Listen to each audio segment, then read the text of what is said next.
Hi parents. Remember those summer night random power cuts? No lights, no phones, no distractions.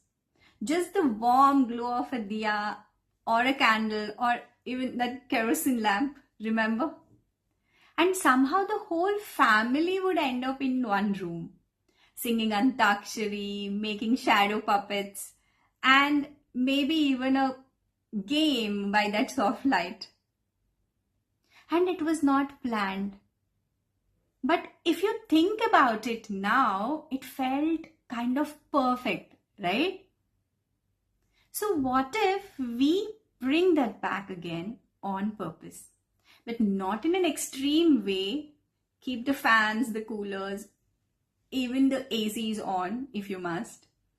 Turn off the lights, light a diya or a candle or a lamp.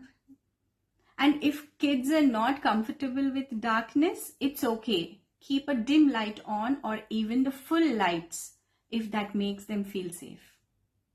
And this is not about recreating a memory, but it's about the idea for fun way of bonding.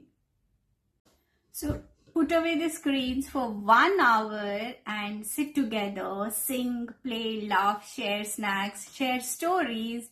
And let's keep the ghost and spooky stories really, especially for children under 10. It's a big no because children have big imaginations. So just happy stories during this time, okay? And they have to go to sleep after the activity, so do you. So just unplug, reconnect, 1 hour, zero screens. Remember to keep it cheerful and child friendly. So try it.